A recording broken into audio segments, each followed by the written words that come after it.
Historian Yehuda Bauer enunciated 3 commandments as the human imperative from the Holocaust. Thou shalt not be a victim, thou shalt not be a perpetrator, and above all, thou shalt not be a bystander. To live authentically in the aftermath of the Holocaust, one must be aware of the reality of radical evil and its startling triumphs throughout the world, and fight against that evil and against the triumph of it.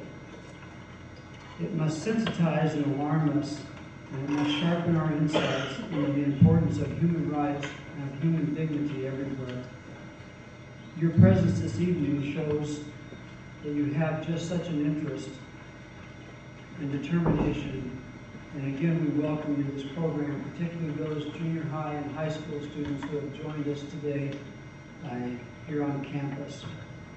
We remind you that our final presentation of this year's memorial program will be held tomorrow night at 7:30 in this auditorium, when Stephanie Nyambayer will address the topic, Will Darfur Become Another Rwanda?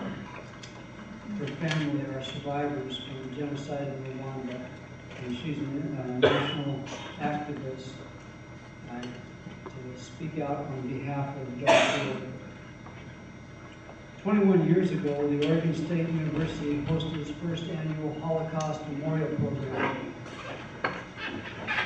Even though we're harried tonight, I'd like to take a moment and recognize the fact that Professor Paul Copperman of the History Department has acted with vision and dedication, and that combined with indefatigable work to bring this program as chair of the program committee to the campus each year. Were it not for him, there might not be a program on this campus, particularly not one of such national recognition. Paul, I'd like you to stand for a moment. Let's give her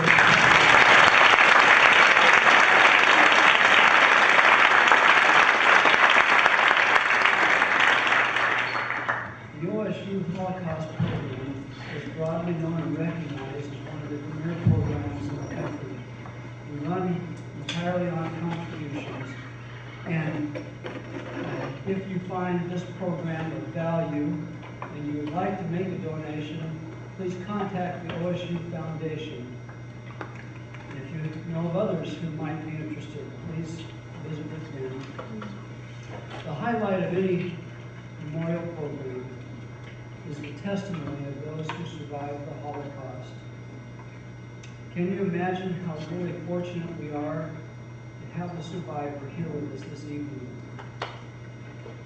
Those who know and speak with authority because they have first-hand experience with the horrors of the Holocaust. Leslie and his wife Eva, though they of course weren't married at the time, live in Portland, Oregon, and have come down to share their testimonies tonight. After Les's presentation, there'll be an opportunity for questions, and Leslie told me earlier that he really enjoys questions. He wants you, no matter what age you are, to ask, and he'll enjoy that opportunity.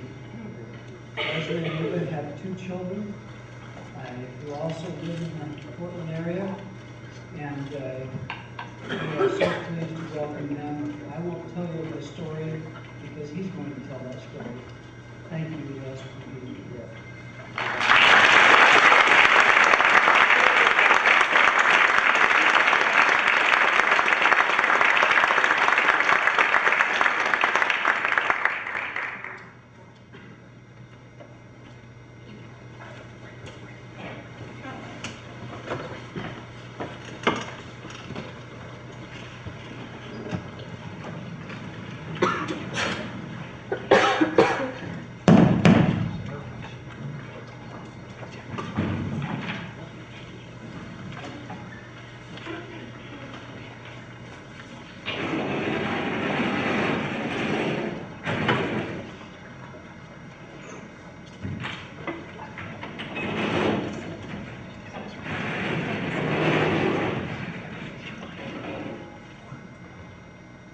Introduce you a short film about the Holocaust Memorial, which was built in Portland, Oregon, in Washington Park. It took 10 years to make it a reality. 6 women came in together, survivors, in their kitchen, and they decided that we survivors should leave a legacy. It took 10 years to make this memorial a reality, and one of the most beautiful memorial in this country. That was the judgment of the Holocaust Museum of Washington, D.C. Please listen and hear memorial.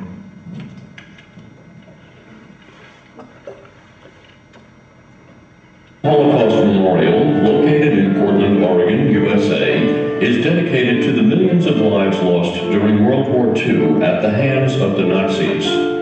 Our local Holocaust survivors had a desire to leave a legacy for future generations by creating an educational Holocaust memorial. The city of Portland donated a beautiful site in Washington Park. The building of the memorial and its upkeep have been and will continue to remain funded entirely by donations from private citizens, organizations, foundations, and countless hours of many tireless volunteers. No public tax dollars have been, nor will be, utilized. Holocaust victims whose families and friends live in Oregon and Southwest Washington now have a place to be remembered.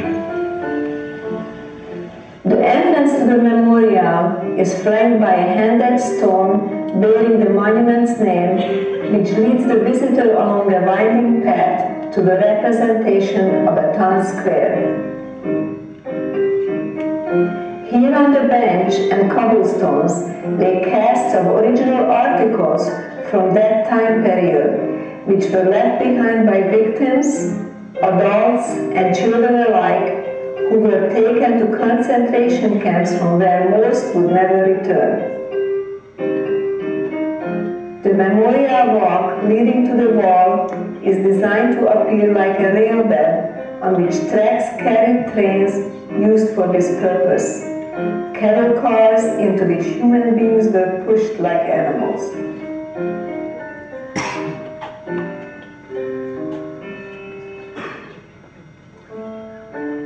The History Wall serves as a detailed documentary of the rise of violence and systematic killing that took place at the hands of the Nazis from 1933 to 1945.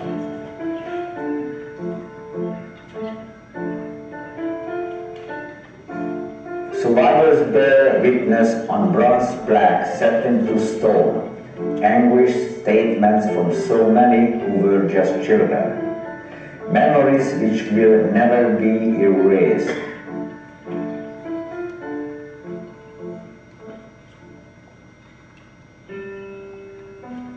Beneath the soil wart rot is soil from the 6 killing camps of the Holocaust: Shandor, Treblinka, Sobibor, Belzec, Majdanek, and Auschwitz-Birkenau. Survivors who returned to their camps in 1998 brought this soil home.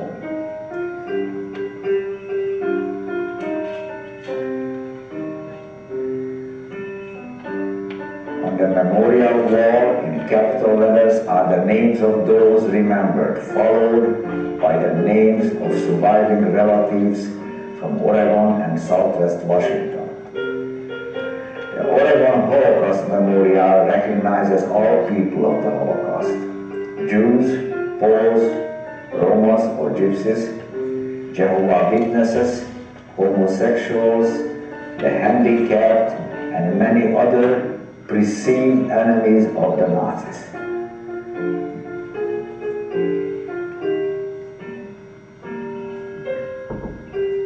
Our precious life rests not on our ability to see what makes us different, one from another, but rather on our ability to recognize what makes us the same. What ultimately defines us is the moral strength to believe in our common humanity and to act upon this belief. For more information about the Oregon Holocaust Memorial, contact the Oregon Holocaust Resource Center Our website is ohrc.pacificu.edu. You may also call us at 503-352-2930.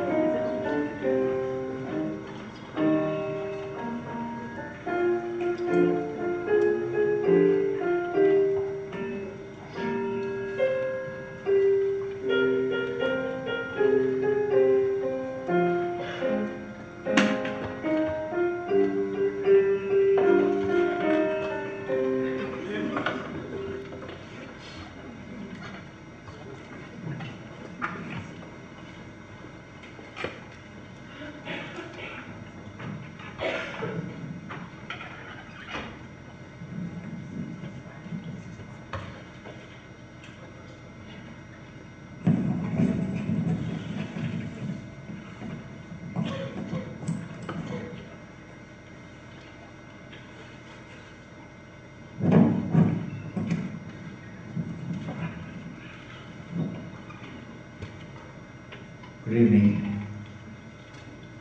I will tell about my Holocaust incarceration in 4 different camps. But before I go into this, I have to tell you, these experiences far-fetched from your peaceful life. Only veterans who were prisoners of war, Korea, Vietnam, Second World War. They are the ones who can measure up the inhumanity which was going on. 11 million people perished in the Holocaust. I should say murdered in the Holocaust. 6 million Jews and 5 million others.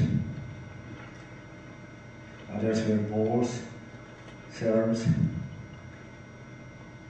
political opponent of Hitler idea, Jehovah's Witnesses, priests and clergymen who did not agree with the Nazi idea. The Nazis even killed 275,000 of their own handicaps. They took it away from their family. Later the families only got a letter that their loved one perished. I have to tell you that your grandparents or great-grandparents, whoever served in the Second World War, wherever they served, Pacific or in the European theater, they were my liberators. And without their efforts and sacrifice, I wouldn't be standing here today. I'm greatly indebted to them.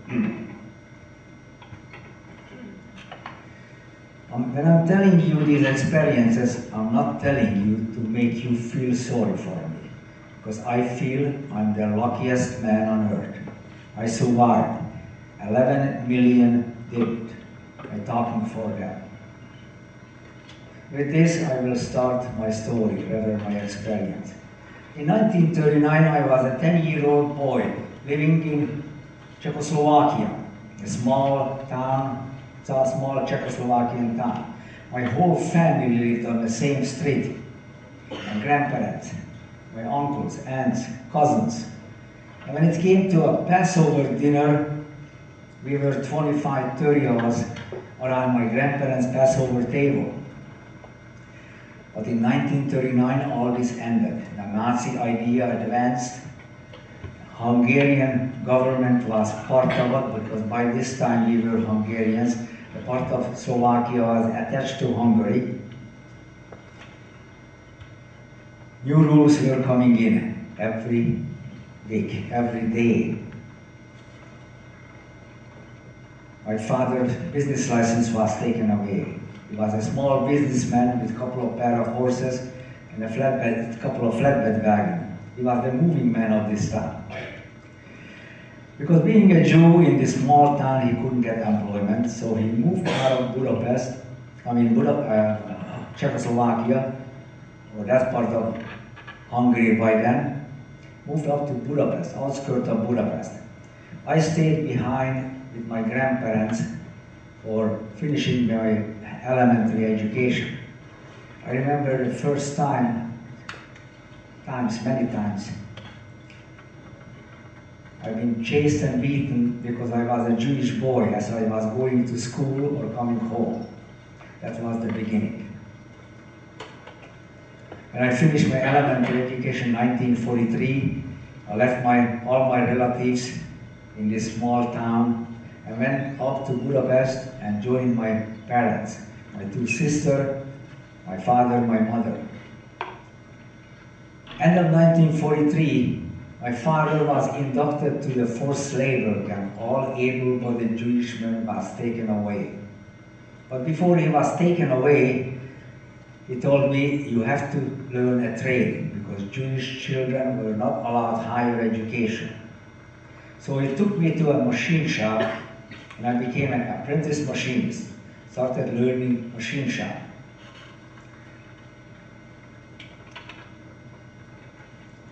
So my mother, my two sisters stayed behind, and myself.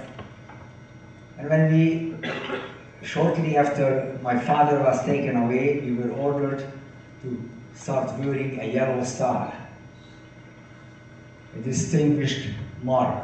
Whenever we go out on the street, they were pointing, there goes a Jew. And we were abused many, many times. I have some pictures here I want to show you. These are the last pictures from the ghetto where I was taken later, wearing the yellow star. My mother and my two sisters, my father is not on it. He's here. One on one side. Just pass it on, please. Thank you. We started wearing the yellow star, so we were marked. We weren't able to go out in the evenings. And that was June 1944. My mother said, the Allied forces landed in Normandy. It won't be long. How long she was. It was just the beginning.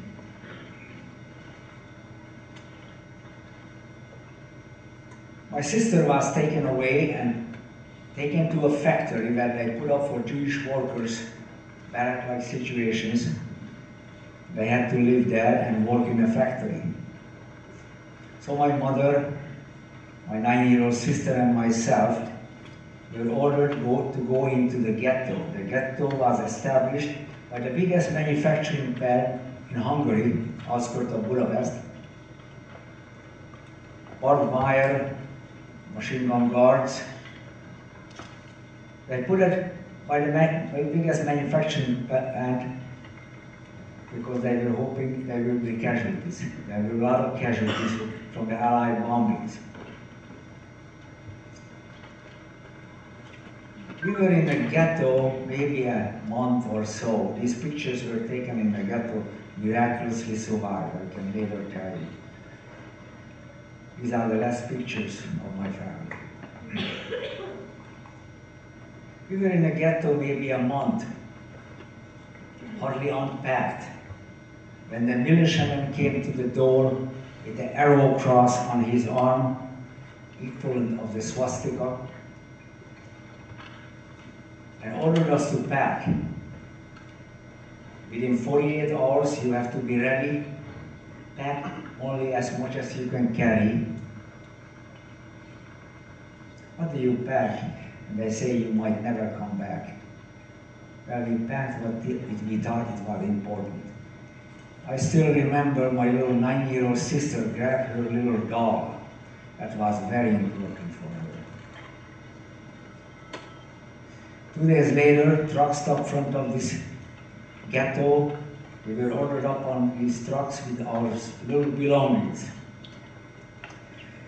We were taken to another outskirt town of Budapest, to an abandoned brick factory, barbed wires, machine gun guards, dogs. And we spread out. Some people slept under these open dryers. Some people ironically sleep in abandoned ovens. And when about 4,000 people were assembled in the ground of this brick factory, they pushed in the cattle cars. 80 or more people into one cattle car, a half a barrel for necessities in the middle. The door was shut and we were on our way. We didn't know our destination. The train was going 3 days, 3 nights, and when we arrived to Auschwitz. These pictures, some original, some we took when we visited Auschwitz in 1998. But through your question, I can extend to that time. We arrived to Auschwitz. We were ordered out of the cattle cars. Between the railroad track of Auschwitz, I was separated from my mother and from my 9-year-old sister. I was pushed over the able-bodied man. And as I looked back, I saw my mother and my 9-year-old sister the last time. My little sister gave me a faint wail. My mother turned her head away. I was ordered single file front of Dr. Mengele. Dr. Mengele was the chief medical officer of Auschwitz. His motion to the left or right meant life or death. I went into the camp, as I later learned. That was his separation and selection. I went into the camp, they took my rest of my belongings, shaved my head, took a shower. That was the last shower for the following year I took. They issued me a blue and gray striped uniform, and we were ordered to march into the barracks. There is a picture of the uniform of the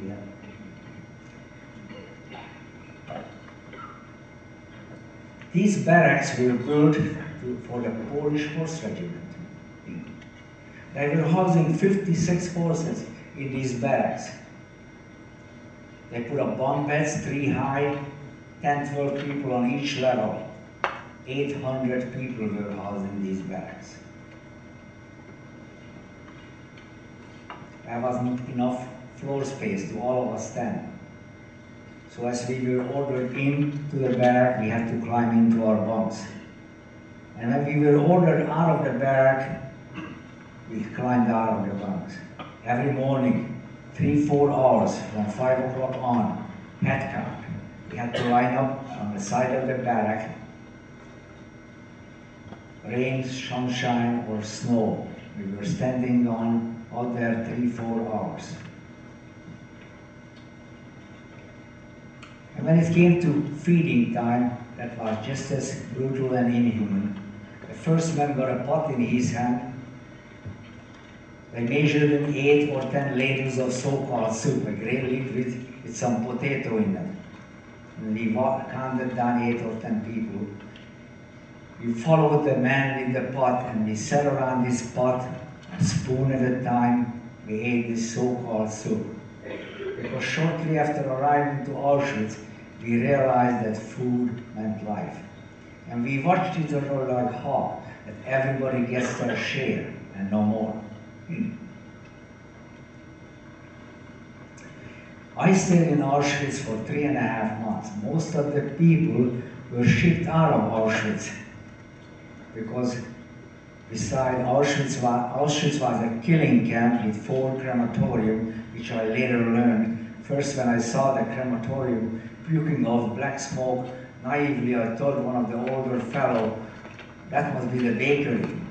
He said, no, we did not come in here, went up in smoke.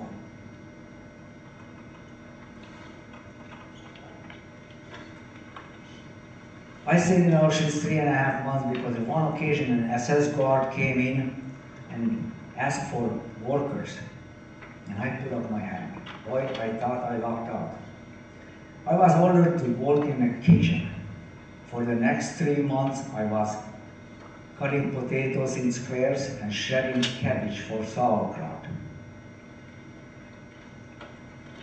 But I want to talk about it, what I witnessed in my incarceration. Being in Auschwitz for that long, I witnessed a lot of things.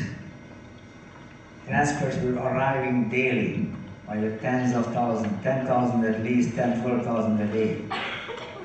And transfers were going out in the same amount to man the factories deep in Germany.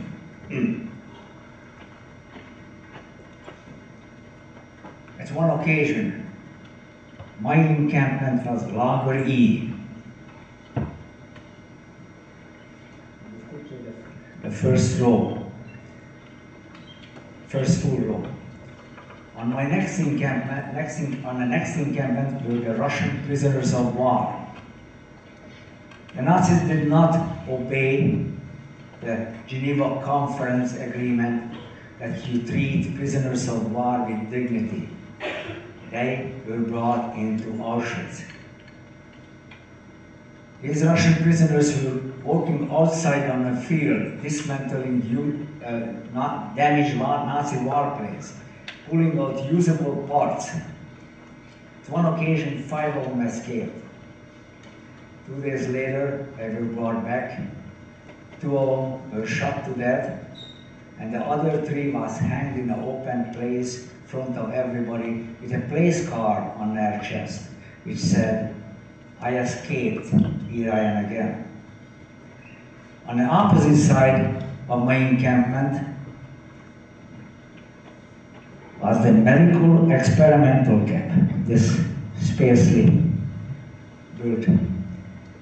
Dr. Mengele selected out all the twins, babies and grown-ups, and others for brutal human guinea pig experiments.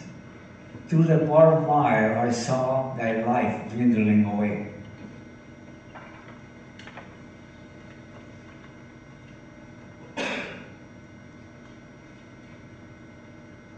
Many nights, I heard blood-curdling screams.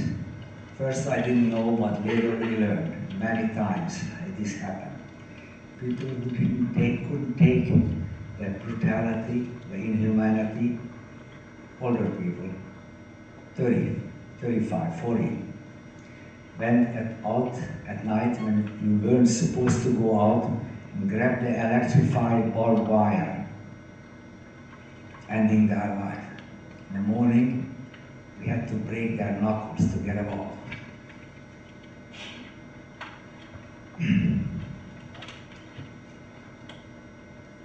As I was working in the kitchen, at one occasion, an SS guard came in and yelled, "Shut up." I didn't hear it. He hurled a pitchfork at me. It went through my right foot. I was taken to a so-called hospital barrack. It's not much of a hospital, but at least I was off of my feet, got some bandages on, no medication. I was in this hospital a week or a little bit longer, I don't know exactly the time. And then when Dr. Epstein, a professor from Prague, came in, a Jewish man who was prisoners just as me, but he was the head of this so-called hospital, came around and pointed, you, and you, and you, go back to your barrack. I was pleading with him. I'm still limping. I don't have a chance of that. Because then I would have to go into a transport and select it. And I certainly would go to the wrong side. The doctor said, "Heraus, go back to your barrack." So I limped back to my barrack. Same night, truck stopped in front of this hospital, and who did not walk out prior night were taken to the gas chamber. The Nazis did not want to feed people who they can use in their effort of the war. Dr. Epstein saved my life. When I arrived to Auschwitz, there was, in this encampment where I was, there was about 4,000 Romas, gypsies, with their families, children, parents, grandparents. And when the transfer for Eastern Europeans started pouring in, they couldn't handle it, they weren't workers. One night they locked us into our barrack, and on that night I didn't hear nothing but screaming and crying. All 4,000 of them were trucked toward the gas chamber to the crematorium to make room for the arriving transport from Eastern Europe.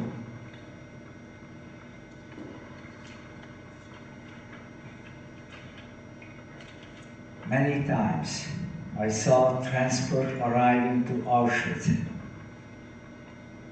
As I said, 8 to 12,000 a day. Not one soul came into the camp. I saw them walk toward the crematorium.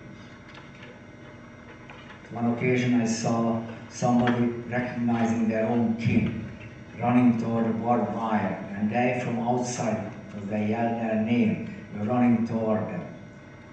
They never reached each other. Machine guns started barking from the watchtowers, and inside and outside the wire, the barbed wire, they were all gone down. I couldn't help it. After so many years, or more than 60 years, it still hurts, but I couldn't help it. I just walked there, marched to the crematorium. I wanted to get out of Auschwitz, but I couldn't chance the inspection. So I saved up a couple of portions of my bread, which wasn't easy, because I was always hungry. But I saved up a couple of portions of my bread, and when the transports were selected, I offered it to a young man in exchange for clothes. By this time it was November 1944, and the outgoing transports were getting flannel uniform. I still had the cotton uniform which I got when I arrived to Auschwitz in July.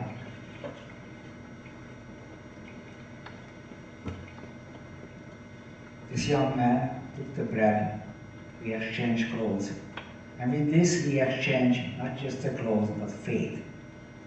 Later he told me he wanted to stay in Auschwitz because his father was there. So I was in a transport without selection. We exchanged the number on our clothes. That was it. But I still stayed in Auschwitz maybe a week or so before I was shipped out. And I heard at one time a big explosion. One of the crematorium was blown up by the Sonderkommando. The Sonderkommando was people who were working in a crematorium, selected from among us. Thanks God, we never got that job. Their job was pulling the bodies out of the crematorium, the gas chamber, and feeding it into a crematorium. And their job generally lasted no more than 2 months. They saw too much, they witnessed too much, they experienced too much. Some of these people were their own kin from the gas chamber. They got the wind of it that their time is about up. They got hold of some explosives. Some explosives from the woman who worked outside Auschwitz in Buna, in an ammunition factory. They stole some explosives and through the grapevine let the Sonderkommando have it. This is how they were able to blow up one of the crematorium. On that afternoon, I didn't hear nothing but a machine gun going. All 450 members of the Sonderkommando was gone down. These people were heroes in my eye.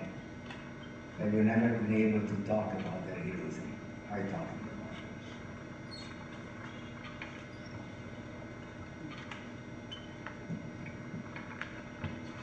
Because I didn't get back my kitchen work, so I was stationed in a barrack, and I was in a transport already. Every morning, who was in the barrack had to carry out the half a barrel because at night we weren't able to go out. the half barrels to the field to dump it. So I was in this detail taking out the half barrels to the field, and I witnessed one more thing, and it stayed with me. The Nazis were short of one crematorium, and the transport were still coming in from Eastern Europe.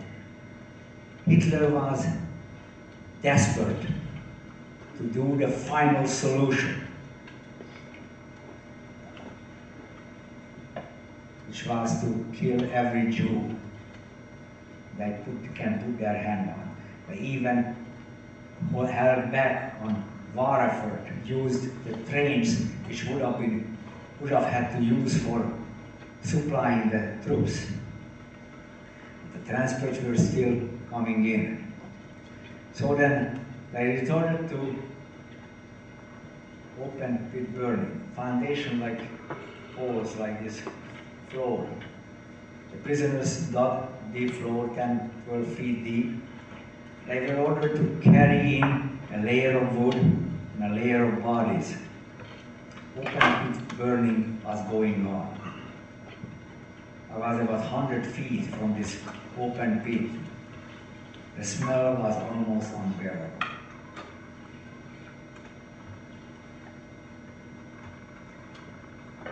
I was in a transport. I was ordered back into the cattle cars. I was taken deep into Germany. And we arrived to a beautiful part of Bayer. At least it's beautiful now. At that time it didn't seem so nice. Landsberg.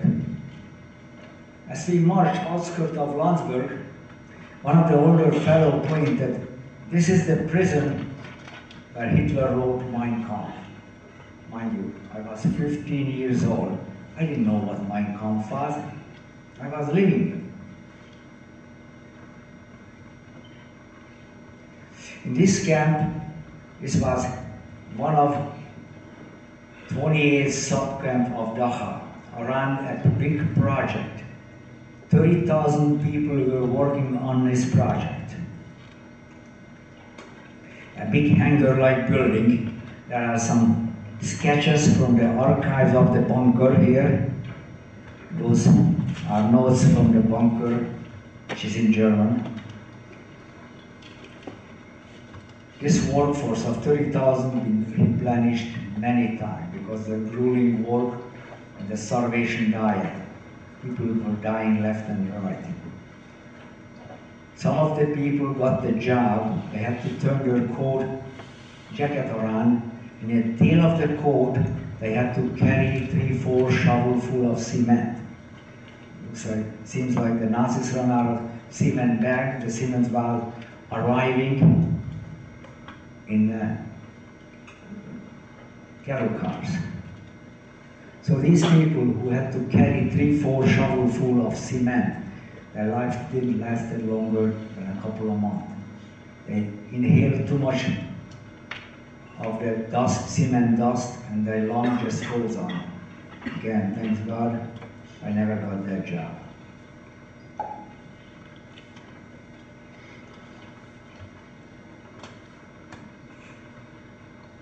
We were working on this project.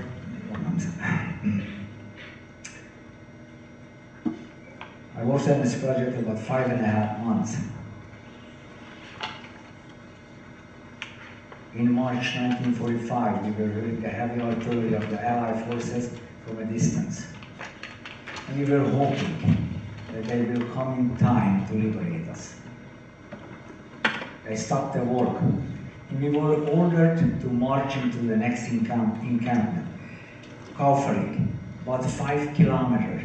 Took us most of the day to walk into the outskirts of Kaufering. Something happened in Kaufering, something wonderful. It gave us the feeling that there are still people who care. People from the windows and from behind the fences threw food into our lives. These were German people, feeling people. They endangered their own safety doing this because the Nazis did not allow. any sympathy toward the concentration camp inmates. We arrived at this encampment, and because cleaning conditions was almost nothing, most of us contacted typhus. I was put into one of these A-frame barracks, shoulder to shoulder, 50 people on each side, high fever, very little food or water what the others were bringing in. I was in there about 8 or 10 days. This was April by this time, April 1945. When I came around from the high fever, there was ample room around me on both sides. The rest of them were carried out. And when I staggered out to the April sunshine,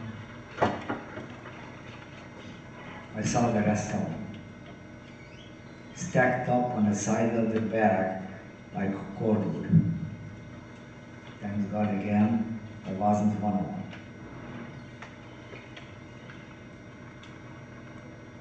One nice thing happened with us in Kaufering. The Nazis let in the Red Cross for an inspection. I don't know, I wanted to say face or what. But the nice part was they were able to, Red Cross was able to disperse some blankets and some food. I remember getting a small can of Bolden's milk, the thick, heavy, syrupy stuff. I cherished it each mealtime, eating a couple of spoonfuls. It should help me survive. But our saga still didn't end. We heard the Allied forces from a distance, but they weren't close enough. We were just hoping. We were ordered out again to the railroad tracks, back into the cattle cars.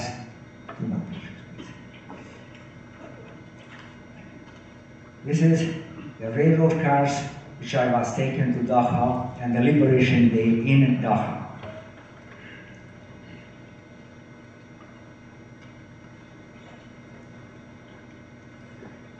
Back into some of the people were in the open railroad cars. I got into a cattle car, they shut the door. But before they shut the door, I witnessed that this was different. Because on the both track, two trains were going the same direction. On one track, the concentration camp inmates.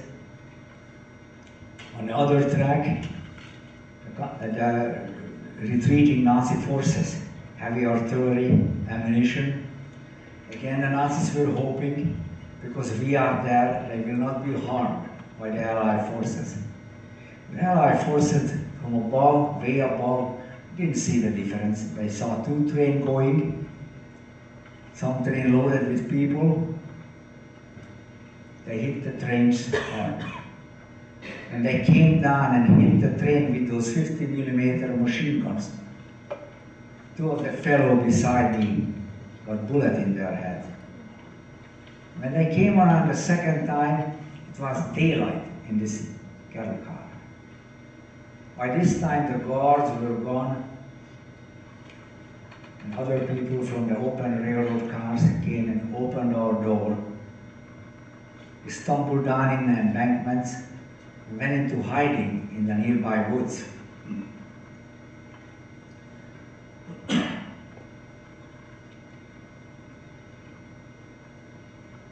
Well, our freedom didn't last too long. While we were in hiding at night, we went outside the field, braved outside to the field to dug up some raw potato to sustain ourselves.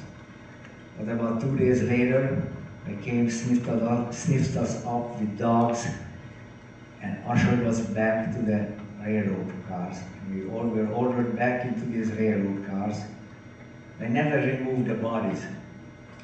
This train, when arrived to Dachau, was called the dead train, because more dead bodies arrived to Dachau on this train than living.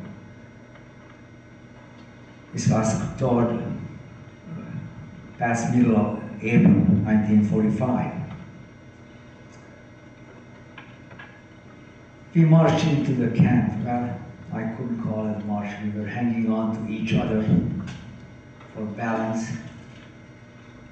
Because by this time, I was about a 75, 80 pound of walking skeleton. We got into the camp. It was in a disarray. The high command was gone. Only the guards were around. Very little food.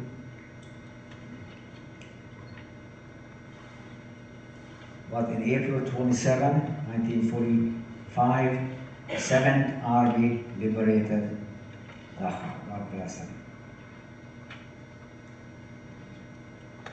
It was my most glorious day of my life. We didn't know to cry or laugh. We did both. I remember getting a can of corned beef, sparingly eating a couple of spoonfuls at meal times. I wasn't sure when I will get the next one. And that was my luck, not because I was smarter. Some of the prisoners who ate too much of the rich food never made it. They died, perished after liberation. But by this time the medic wised up and they took us to a field hospital. This was a real hospital. White sheets, caring people. It was a wonderful feeling to be cared for. I was in this field hospital a month or so.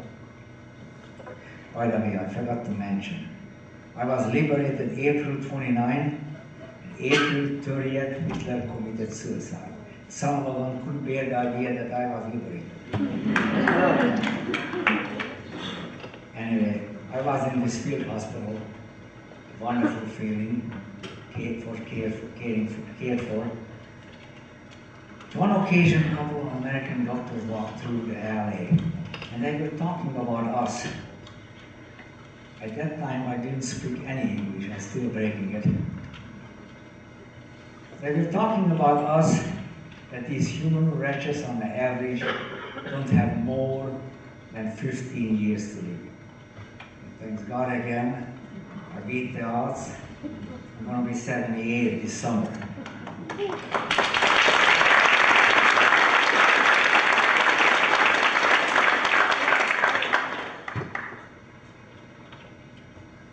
When we got back our strength, we all wanted to go to our respective country. Wanted to go back to our respective country. There were transports going out of Dachau to France, to Holland, Poland, Czechoslovakia. So I got on one of the transports which took me back to Czechoslovakia, Prague. We went to disinfection several times. Then I arrived back to my hometown. I find nobody. Went back to Budapest. Went to the factory where my sister was in camp. And a fellow who I knew asked him, "Do you know what happened with my sister?" He said, "Yes, I know. In December 1944, she escaped. And later, when I was reunited with my sister, she told me she escaped and went into Budapest like a bombed out country girl with no papers till the end of the war, till liberation by the Russians. She was serving as a maid to the Gentile family. And my father survived on the Russian front. And the Nazis were pushed back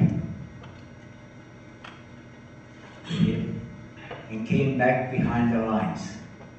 He was back in Budapest end of January 1945. I still was working on this big project, building this hangar-like building, 10-foot thick, steel reinforced roof. It's still standing. The American military finished the building. And that was the military headquarters during the Cold War. There are some pictures. We're walking through the don't know, there's 5 floors high, 900 some feet long, and 250 feet wide. It was a high-tech place. And when I visited in 1995, and through your question I can talk about it later, it was trees going on top of it. And today the German army military headquarters is there.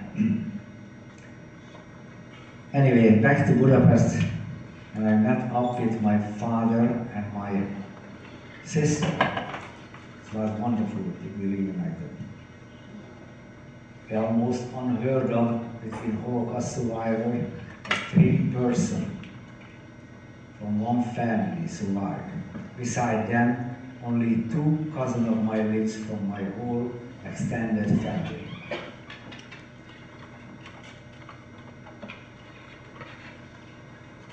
We started rebuilding our life from ground zero, because whatever we had and left in the ghetto was pilfered away. There was nothing left there. I went back, finished my apprenticeship, and started working as a machinist.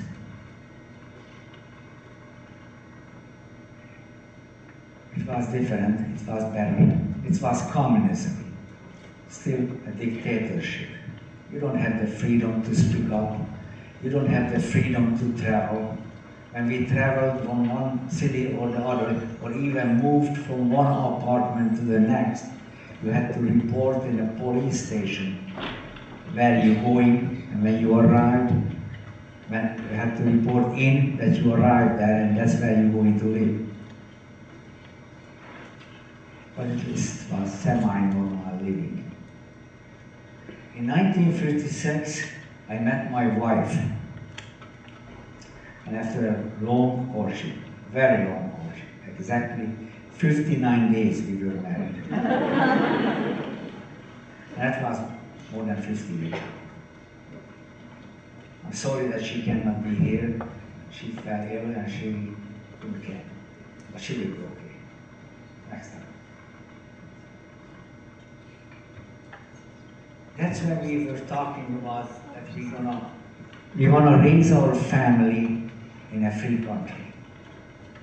Whenever a chance will come, we will leave communism behind us. In 1956 fall, we were hardly, not even 6 months married. The chance came. The revolution broke out against the Russian rulers. The borders were as tightly guarded, but it was guarded. So 4 of us, my father, because he remarried by then, my stepmother, my wife and myself, crossed over Christmas Eve 56 to Austria. But that's another story I could tell you about.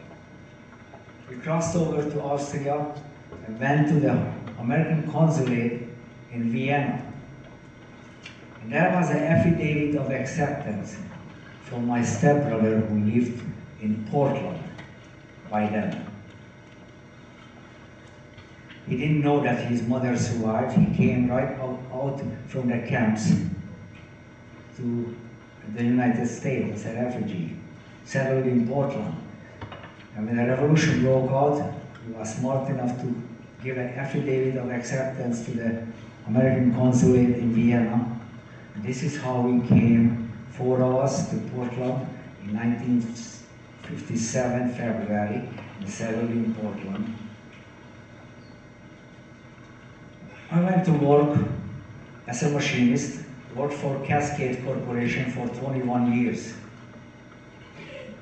And then I worked 14 years for Tetranis as a model maker.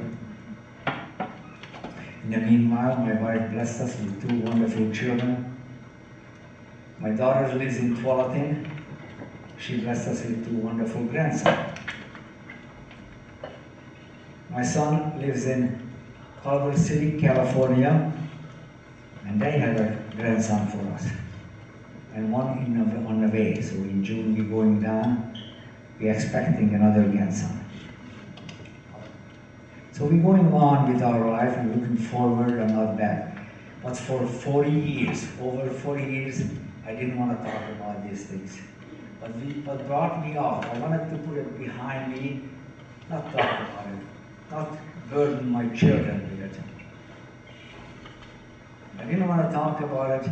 I wanted to raise a normal family, which I think I did. So my son, and I told him I never needed a psychiatrist. He said, "Dad, maybe you should have had one."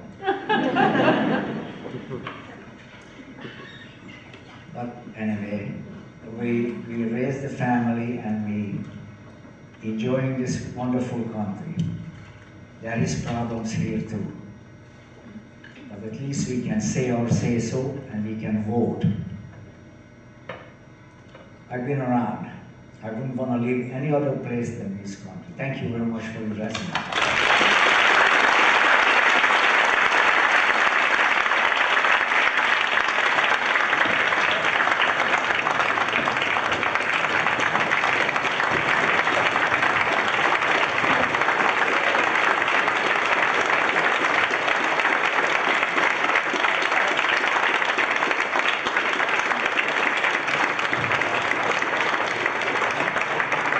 Thank you. I will not let you ask a question right now. I still want to relay my wife's story. My wife was a 7-year-old girl in 1944. And her story basically almost the same. Her father's business license was taken in 1939 in Czechoslovakia, and they moved to Budapest and settled, and they were ordered to move into the ghetto. And as my wife says, when they were ordered to sew the yellow star on the clothes, she remembered that her mother, when she was cutting out from the yellow tablecloth the stars and sewed it up on their clothes, every stitch she dropped a tear. Her father was inducted into forced labor camp in Russia. Shortly after he was taken away, they got the word that he was killed. So her mother, her 15-year-old sister, same age than Ellen, and her, they moved into the ghetto. The ghetto was part of Budapest with barbed wire, shingle guards again. They pushed into, in one apartment, 20, 30 people. There hardly was enough room to all of us lay down, but there just barely had enough room. The war was still going on, and one day, as my wife recalls, a militiaman, again with the arrow cross, which was the swastika, Hungarian style, came to the door and still gathered able-bodied people. Her mother was taken away, so her 15-year-old sister and she stayed behind. And her mother was taken out to the railroad track toward the camps. And she just couldn't bear the idea that the two children stayed behind. It's one occasion as the train come to a slow stop, she jumped out and started running toward the woods.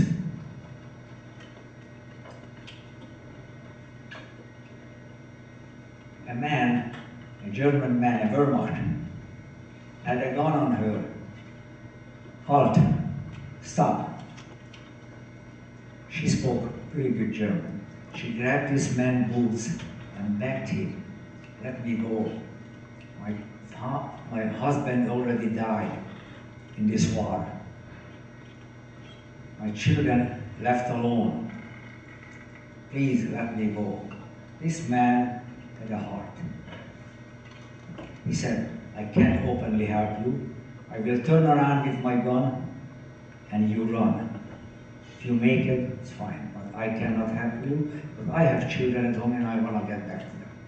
So he turned around with his gun, and my mother-in-law, her mother, ran into the woods, tore off his yellow star, and at night walked, in daytime was hiding. Got back to Budapest, to the ghetto. And what I will tell you now, it's a miracle. Basically, every Holocaust survivors, no matter whose story you're gonna hear, it's a miracle that we survived. But her is a special miracle. The mother went back to the ghetto and didn't find him. Somebody told him that they took out all the people to the bank of the Danube, the nearest street to the bank of the Danube. And she and her sister, as being December 1944, was under a blanket, huddling between the guards. They took the old, the young, who was left behind. They were shooting these people, 50 to 75 people at the time, from the bank of the Danube to the river. On that night, the Blue Danube was running red. 800 people were shot into the river. But her mother arrived just in time. Miraculously, she heard her older sister crying voice. Not having the yellow star, she approached one of the guards and asked him, let these two children go. Pulled off her wedding ring. That's the only possession she had. Gave it to the guard. The guard took the ring and let the two sisters go, saying to my mother-in-law, Jewish children can not wander around the city. And she promised, I'll take them back to the ghetto.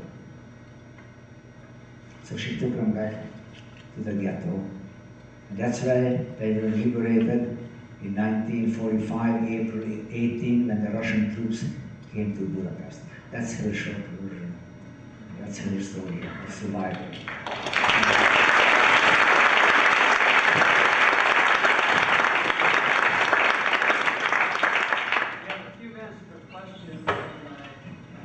So if you'd like to ask a question, please stand and speak clearly, and we'll field the questions. I need to relay the question because I'm hard of hearing. Before you were shipped out, were there stories, rumors going around in terms of the camps, and how factual were they, and did people believe them?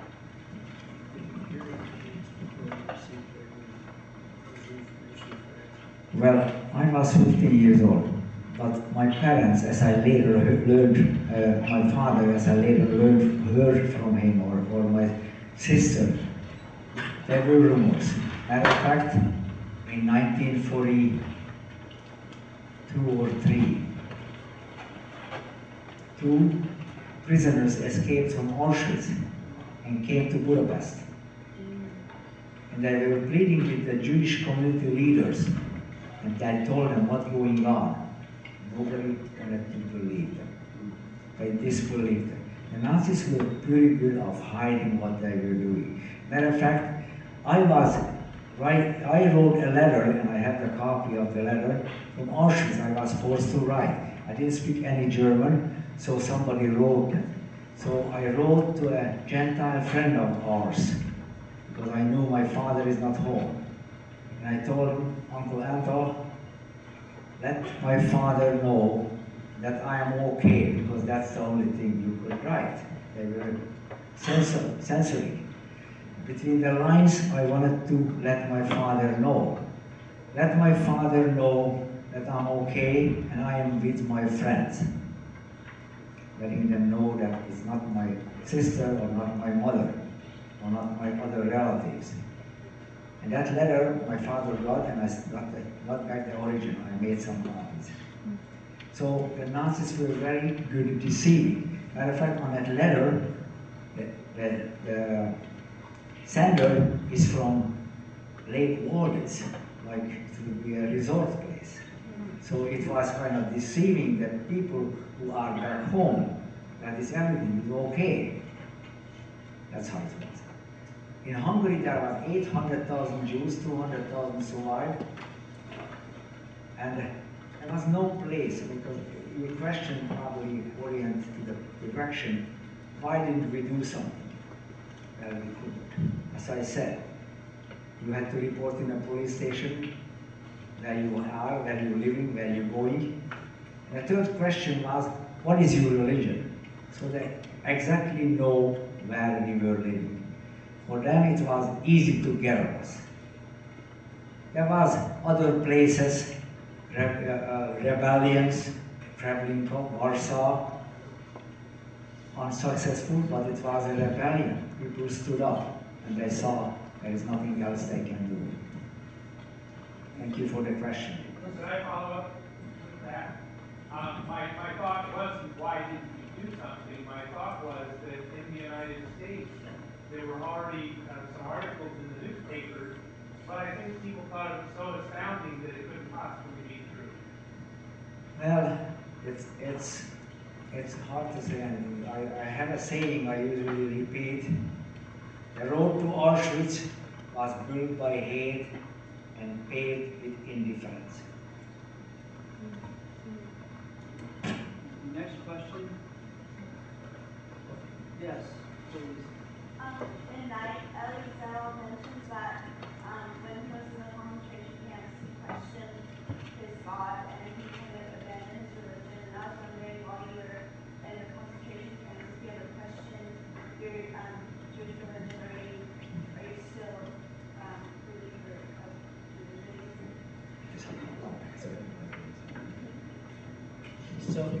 So she asked the question referring to Elie Wiesel's book Night, that in the camps he questioned whether God did really exist, and she's asking what was your experience in the camps and how do you feel about whether God existed or not? Well, that's a good question, and I always get this question, but I have only one answer for it. I wouldn't be here if I wouldn't believe in God. I was a very Orthodox Jewish boy, brought up, very Orthodox, down to the letter. I am not as religious as I was before, but I am more of a Jew than I ever been before. I have questions that never been answered. Thank you for your question.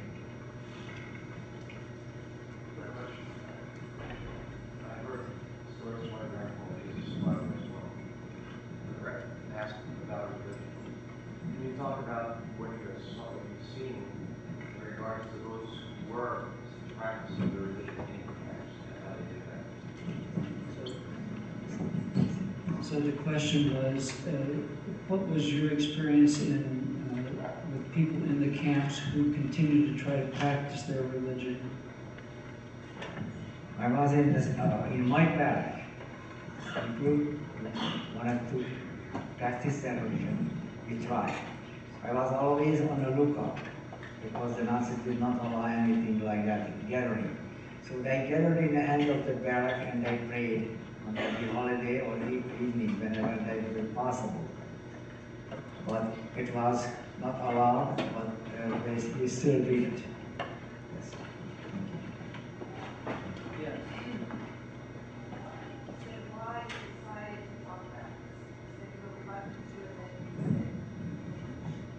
So why did you decide to begin speaking about the Holocaust after so many years? Well, as I said, I wanted to raise a normal family, and for 4 years I didn't, and probably I never would have. But in the late 1980s, some people came forward and they said, it never happened, it's all fabricated. It made me so angry.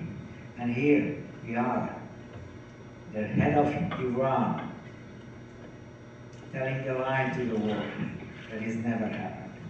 So anyway, in 1989, I decided that it happened. I was there and I attest to it. I even have documents from Auschwitz and Dachau from the archives that I've been there. So you ever go to Auschwitz or Dachau, you can find my name in the archives because the Nazis were very good bookkeepers. They were very good bookkeepers. And I don't know if luckily or not, my name survived with the archive. Most of them are destroyed, but in Auschwitz and in Dachau, you can find my name in the archives of that monument in the archives of Dachau and Auschwitz. Thank you for it. After the war, many of the Germans claimed that they did not know what was going on at the camps. Do you believe that the folks, Germans or civilians, in the towns around Auschwitz, the California, knew what was going on?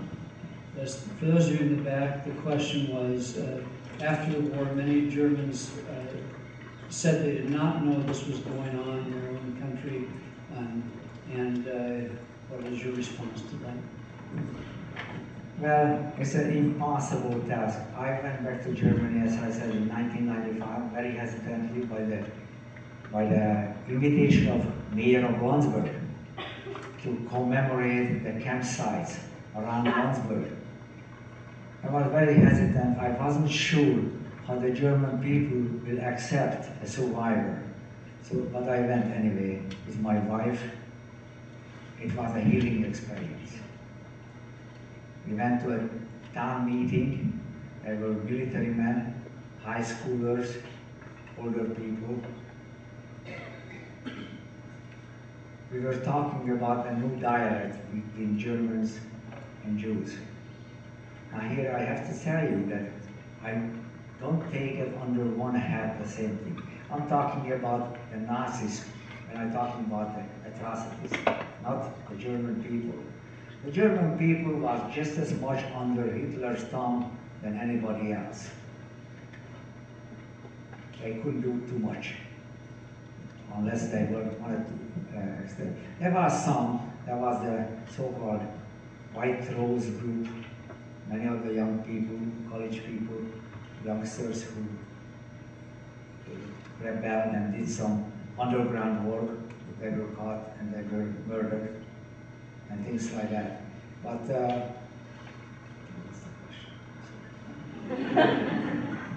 think the German people knew this was going on. oh, thank you. Anyway, it is impossible. Most people knew about it. When I went to the 5 killing camps, for example, Majdanek, one of them. Okay, 50 years passed, but even then, the camp wasn't more than 2 to 4 kilometers from the town. And the chimney was burning day and night, cremating people who came in a one way. So the most of them, even though the older people don't want to talk about it. The young people, the high schoolers, the college people, they're eager to talk about it. They're eager to talk about it and know about it. For 22 years in Germany, they didn't talk Second World War. It was a shameful thing that they lost the war. For 22 years they didn't see, but now it's today. Today is different. I have a friend from California who goes back to Germany and talks in the colleges and schools all the time. He's invited there all the time. And he's welcome. And my visit to Germany was a healing experience. Thank you for the question. We have time for one more question. Are there any of the high school or junior high students that have a question you'd like to ask? Yes.